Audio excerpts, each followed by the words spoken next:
사이다 무비튼.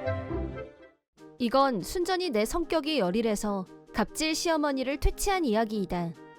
나와 남편은 몇 년간의 연애 끝에 결혼하기로 했는데 당시 우리의 경제적 능력상 결혼식을 올리려면 좀 더 큰 돈을 모을 시간이 필요하다고 판단했고 우선 신혼여행이라도 다녀오기로 의견을 모았다.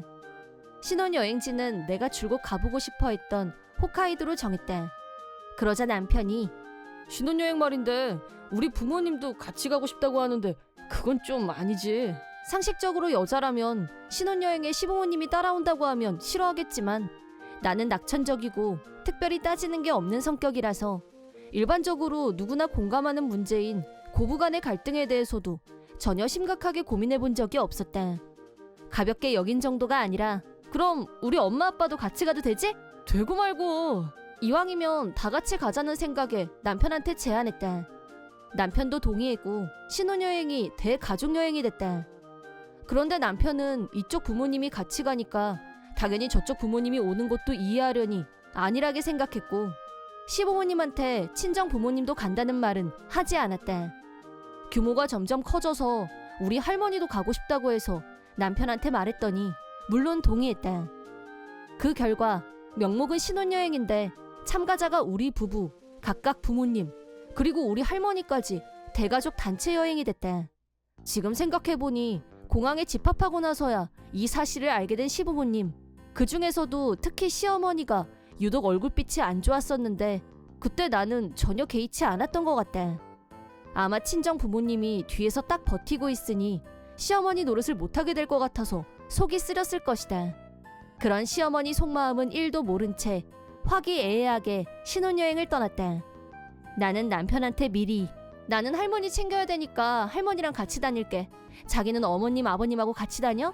그렇게 하기로 약속하고 친정 부모님, 나와 할머니, 남편과 시부모님 이렇게 세 팀으로 관광을 다녔다.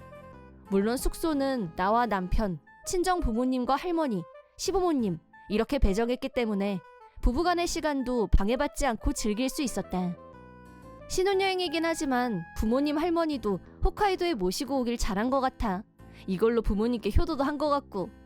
여행 이틀째 나는 업된 기분으로 신혼여행을 즐겼다. 그런데 남편이 이상할 정도로 나랑 할머니 옆으로 자꾸 달라붙었다. 자기야, 왜 이렇게 우리 옆으로 달라붙어? 그게 우리 부모님, 아니 엄마 때문에 사사건건 불평불만이잖아. 짜증나서 그래. 자기가 같이 오고 싶다고 해놓고 왜 저러나 몰라. 시어머니는 호텔, 음식 등등 전부 꼬투리를 잡아서 불평했다. 나는 속으로 시어머니 입에 맞는 음식이 하나도 없었나? 그 정도 수준에서 가볍게 넘겼다. 하지만 인생에 한 번뿐인 신혼여행에서 스트레스 받는 남편이 안쓰러웠다. 나랑 자기는 방에서 같이 보내면 되는데 어머님 아버님은 옆에서 챙겨드려야지. 효도한다고 생각하고 잘 좀 맞춰드려. 응? 남편은 알았다는 듯이 원래 위치로 돌아갔다. 어쨌든 나와 남편, 친정 식구들은 모두 대만족이었고 무사히 신혼여행을 마쳤다. 그리고 1년 후 결혼기념일을 맞아 나와 남편은 외식을 하기로 했고 큰맘 먹고 고급 레스토랑을 예약했다. 그런데 예약을 하고 며칠 후 시어머니가 결혼기념일에 무슨 계획이 있냐며 남편한테 물어본 모양이었다. 엄마가 또 눈치 없이 우리 결혼기념일에 오겠다고 하는데 이번엔 안 된다고 하려고. 자기도 찬성이지? 라고 했다. 남편은 작년 신혼여행 때 일이 후회되는지 둘이만 보내고 싶어 했다. 하지만 나는 그건 그것대로 좋았기 때문에 이번에도 오케이 했다. 그래? 난 상관없는데? 그러면 이번에도 우리 부모님이랑 할머니도 부를까? 아 맞다, 언니도 지금 친정에 와 있는데 같이 부르면 되겠다. 하여간 못 말려. 네가 그렇게 하고 싶으면 그렇게 하자. 이왕 이렇게 된 거 내 동생도 불러야겠다. 그래, 그게 좋겠다. 사람 많으면 더 재밌고 좋지. 그렇게 또 일이 커졌고 신혼여행 때보다 사람이 더 늘어나서 총 9명이 식사를 하기로 했다. 레스토랑에 도착한 시어머니는 또 얼굴이 딱딱하게 굳었는데 나를 부르더니 이게 어떻게 된 거니? 오늘 니들 결혼기념일 아니야? 라고 물었다. 그걸 알고 밥 먹자고 한 사람이 누군데 딴소리를 하나 의아했지만 네, 맞아요. 라고 웃으며 대답했다. 실은 그이는 싫다고 했는데 제가 어머님이 하자는 대로 하자고 했어요. 이왕 어머님이 오실 거면 친정 식구도 부르는 게 화기애애할 것 같아서 다 불렀어요. 그러자 시어머니는 얼굴이 울그락불그락 손까지 떨면서 나한테 뭐라고 하려는 것 같았다. 나는 크게 신경 안 쓰고 모두 안으로 들어간 상태라 다른 사람들은 다 들어갔어요. 저희도 가요. 라고 하고 먼저 들어왔다. 다들 자리하고 식사 시작. 남편이 건배 인사로 오늘 이렇게 저희 결혼기념일에 와주셔서 감사합니다. 라고 멘트를 하자 갑자기 신우이가 안색이 변했다. 어머, 오늘 오빠네 결혼기념일이라 모인 거였어? 난 전혀 몰랐어. 미안, 언니 미안해요. 나와 남편은 왜 사과를 하는지 의문이었고 우리 언니도 나도 황당했어. 결혼기념일에 왜 온 식구가 총동원이야? 그제야 우리는 이 상황이 뭔가 상식에 안 맞는다는 걸 감지하게 됐다. 뭐 어때? 식구들이 다 모이면 분위기도 뜨고 더 좋지. 신혼여행도 같이 갔었는데 재밌었고 그래서 오늘도 식구들을 다 부르기로 한 거예요. 라고 하자 어이없어 하면서도 다들 재밌다고 웃었다. 하지만 딱 한 사람 예외가 있었는데 시어머니가 갑자기 벌떡 일어나더니 좋긴 뭐가 좋다는 거야? 왜 우리만 부르지? 네 친정 식구들까지 부르고 난리니? 오늘도 그렇고 신혼여행도 그렇고 거슬려서 살 수가 없어. 사돈도 이럴 땐 불러도 사양하는 게 상식이죠. 오란다고 매번 눈치 없이 끼어들고 지난번 신혼여행 때도 내가 쇼핑 한 번을 못했어. 내가 뭐하러 거기까지 따라간다 자괴감이 들어서 참나. 나는 너무나 충격적인 얘기를 들은 나머지 벌어진 입이 다물어지지 않았다. 그때 조용히 있던 시아버지가 버럭 호통을 치셨다. 당신 아들 얼굴에 똥칠 그만하고 닥쳐. 그리고 자식 결혼기념일에 밥 먹으러 온 건 우리도 마찬가지면서 뭔 소리야? 라고 하셨다. 남편도 이어서 내 말에 좋은 분위기 다 망쳐놓은 게 누군데 몰상식한 사람은 어머니예요.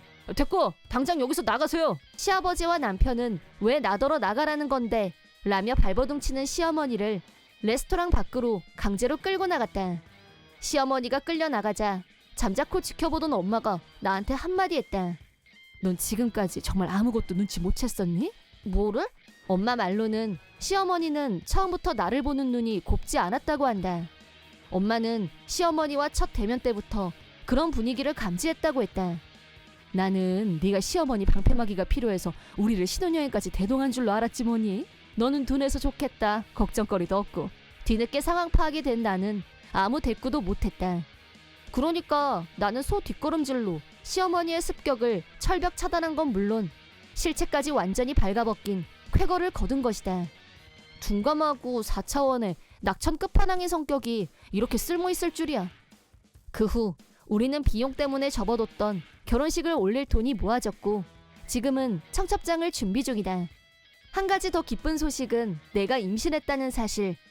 결혼식을 올리고 나면 가족이 늘어난다. 그날 식사 모임이 뒤집어진 것 때문에 남편과 시아버지는 계속 나한테 미안하다고 했다. 하지만 나는 시어머니한테 갑질을 당했다고 느낀 적이 한 번도 없었고 친정 부모님도 남편한테 화내기는커녕 나 때문에 배를 잡고 웃었다. 한편 시어머니는 식사 후 집에 온 시아버지와 남편한테 나하고 친정 부모님 앞에 가서 무릎 꿇고 사과하라고 호통을 들었는데 시어머니는 왜 며느리와 사돈한테 사과를 하냐? 시댁이 서열상 우위에 있는 거 아니냐? 라며 따졌다. 반성하지 않는 인간과는 더 이상 부부관계를 유지할 수 없다며 시아버지는 이혼을 요구하셨다. 결국 시어머니는 시댁에서 쫓겨나고 말았다. 돈 없고 갈 곳도 없었던 시어머니는 남편과 시누이에게 연락을 했고 울면서 도와달라고 했지만 남편도 시누이도 도와달라고 사정하는 시어머니에게 자업자득이라고 팩폭을 날렸다. 오히려 연을 끊자고 내쳤고 그 뒤로 시어머니와 일절 연락하지 않았다. 들리는 소문에 의하면 찜질방을 전전하면서 알바를 하고 있다는데 떠돌이처럼 떠들며 힘들게 살고 있는 건 본인이 자초한 결과가 아닐까 싶다. 이번 영상은 어떠셨나요? 재밌게 보셨다면 구독, 좋아요에 댓글까지 달아주시면 감사하겠습니다. 그럼 다음 영상에서 만나요.